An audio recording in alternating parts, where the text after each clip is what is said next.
Hello everyone, welcome to my YouTube channel. In this video, we will discuss the relationship between the zeros or roots of the quadratic polynomial with its coefficient. Suppose we have a quadratic polynomial px which is equal ax square plus bx plus c. Let us mark this one as equation number 1. One should be noted that a quadratic polynomial will have at most two zeros or two roots. So, if alpha and beta are the zeros of this polynomial, then we will have a relation alpha plus beta equal minus b by a, and alpha multiply beta is equal c by a. So here b is the coefficient of x, a is the coefficient of x square, and c is the constant. So now we will prove these two formulas, that is alpha plus beta equal minus b by a, and alpha into beta is equal c by a. Before we proceed further, let us first understand what do we mean by zeros or roots of a polynomial. By zeros, we mean that what is the values of x such that px is 0. So therefore, if we use equation 1, then equation 1 implies that px which is equal to ax square plus bx plus c. So here we can write ax square plus bx plus c is equal 0. Let us mark this one as equation 2. Since we have considered alpha and beta to be the zeros, then when x is equal alpha or x is equal beta, then px is equal 0. So that is, if we replace x by alpha, so therefore become p alpha which is equal 0, and p beta,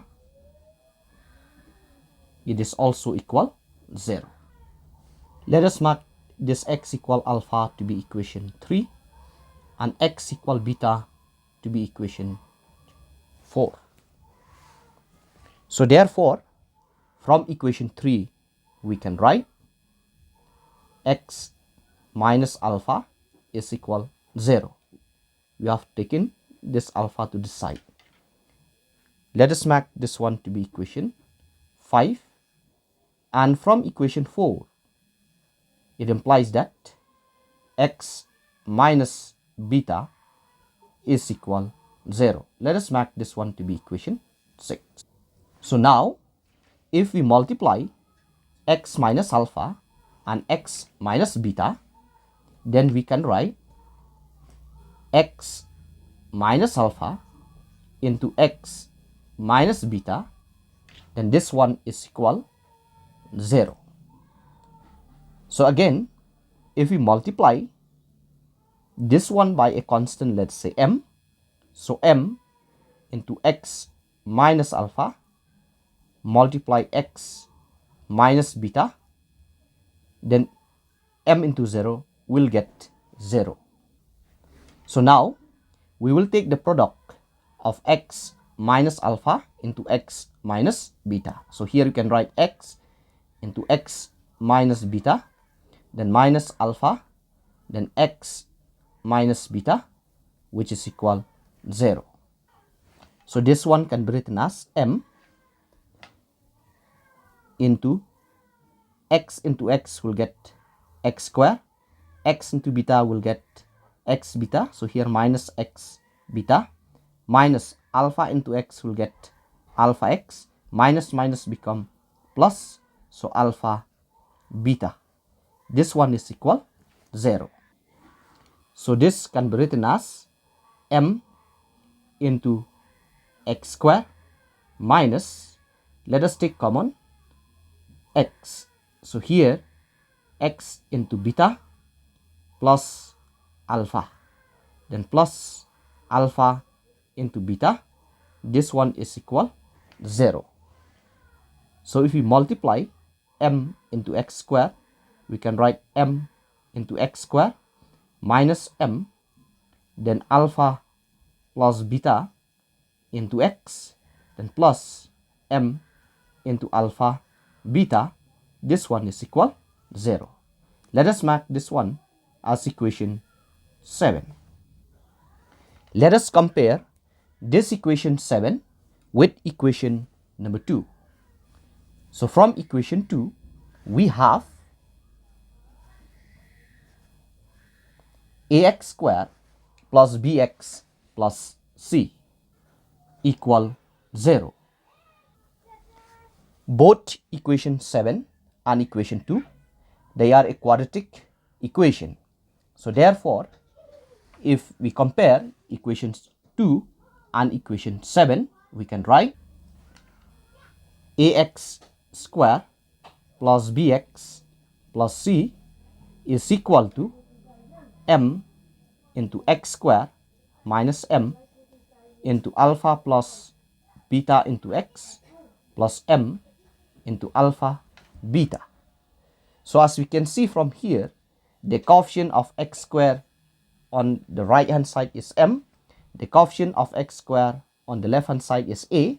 So therefore we can write m is equal a.